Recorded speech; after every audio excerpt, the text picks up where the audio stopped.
Alright, so the last connector we're going to cover is the futuba J connector, which is used for servos.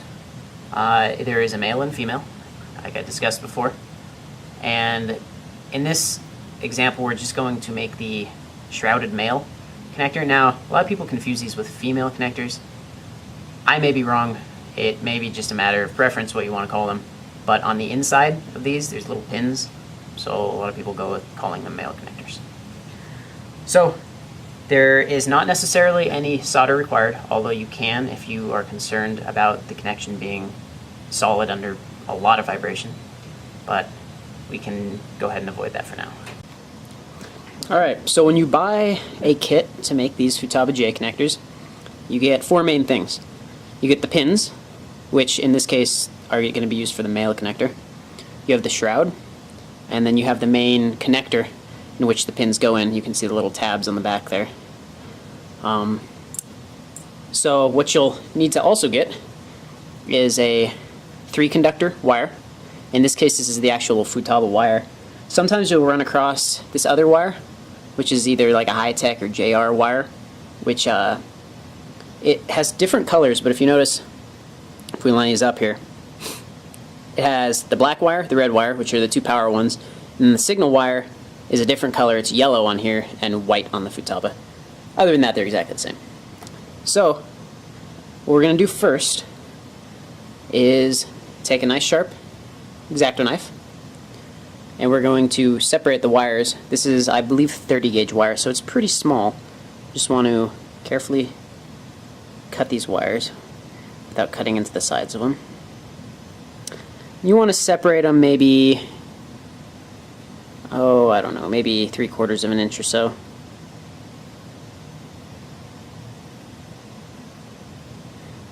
The better you get at making the wires, the less you'll end up having to separate them.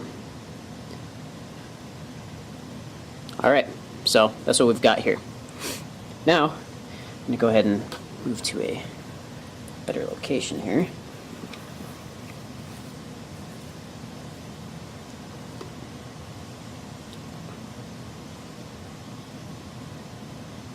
We only need 3 of these, so we're just going to go ahead and take 3 of them off and set the rest aside. Now, a lot of times they don't give you any spares when you buy the kits, so you got to be really careful not to screw up, because that's one less connector you'll have.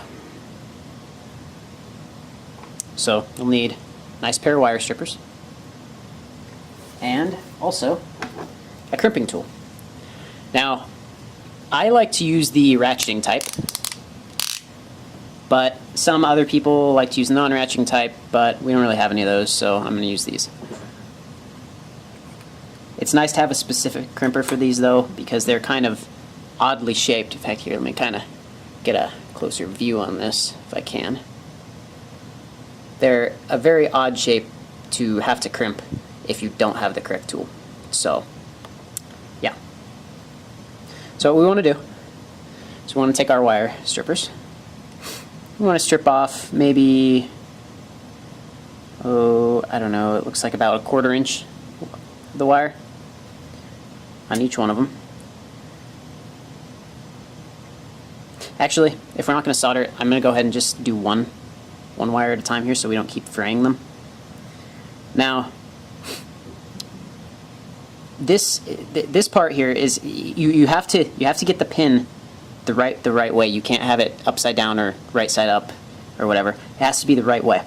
So the way I always remember this is if you look at the connector from the back side, you can see these prongs on there. That's the back side.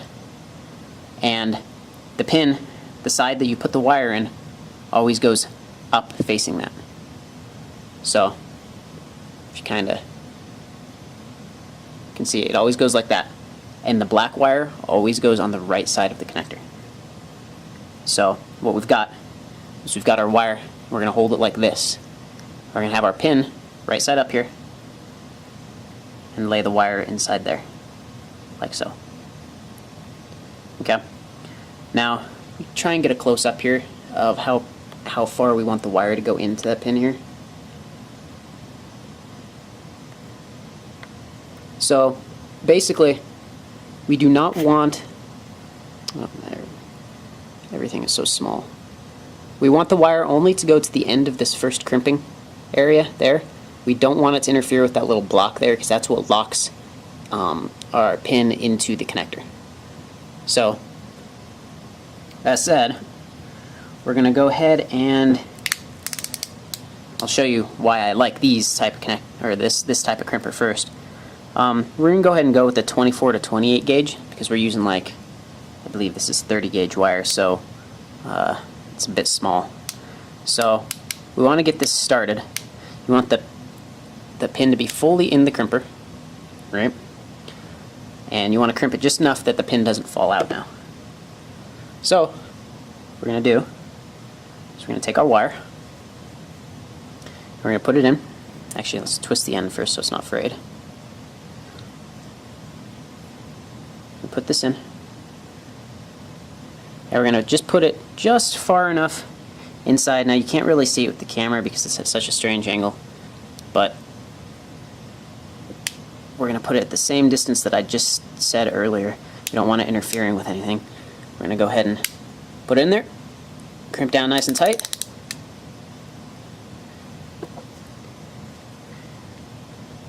And what we've got is a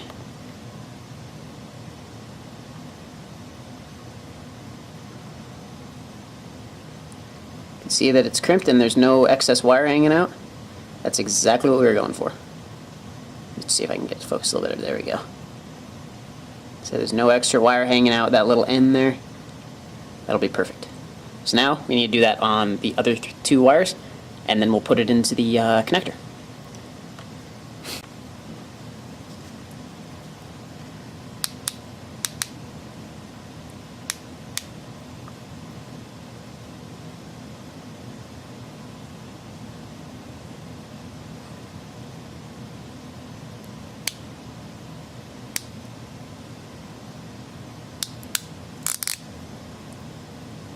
Now sometimes you'll find that you didn't quite get it all the way in the crimper the first time, so you end up having to do it again. Not a big deal. Except you don't want to do what I almost just did there and crimp this other one. That would be bad news. Alright, so we have one more to do. And what you can do is, after you get all the pins on, you can touch it with a little bit of solder if you're not confident that the crimp is good enough. But we're not going to bother with that this time because this is just going to be a charging lead anyway.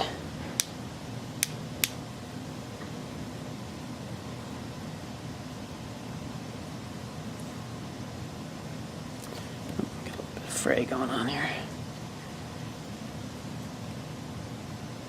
Oh, the connector's coming out there.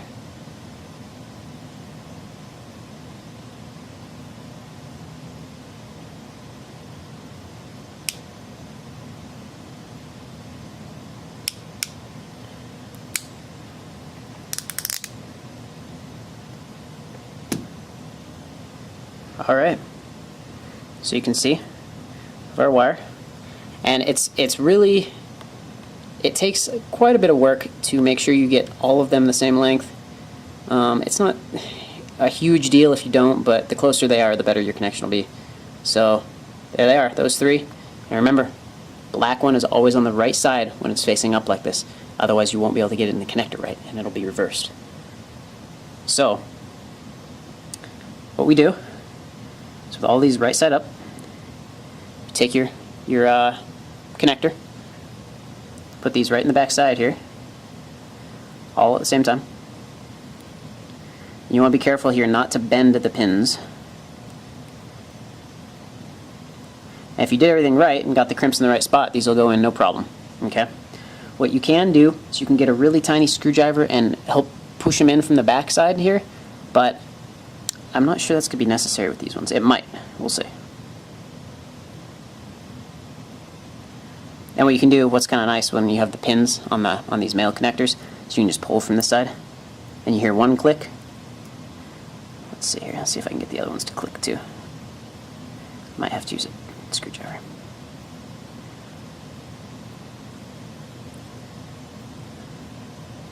Oh, that one clicked.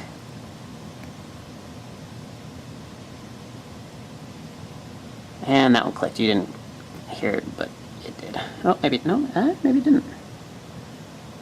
There we go. Now it clicked. Alrighty. So now we have our connector. Looks like this. Now we need to put the shroud on. Now the shroud can go on two different ways. It's keyed on both sides, so you can't get it backwards per se. But if you look carefully, let's see if I can't get this. There's a little tiny, let's see here, where are the teeth? Yeah, alright. If you can see in there, there's little tiny, let me see if I can get its focus, come on. There's little tiny teeth in there, right? So those teeth are what hold the plug in from coming out. So what we're going to do is find which side of this plug the teeth are closest to. So it's really pretty obvious. I know it's kind of hard to see it on the video, but they're closest on this side.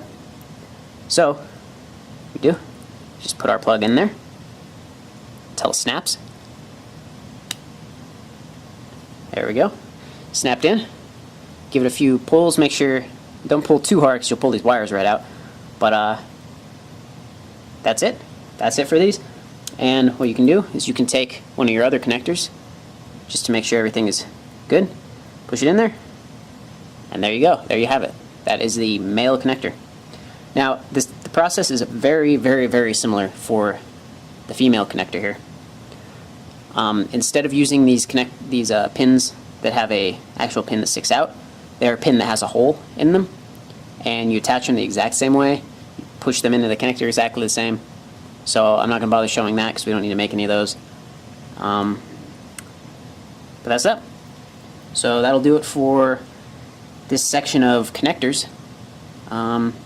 Guess probably won't be doing any more electronics in any of these video series, but that's it.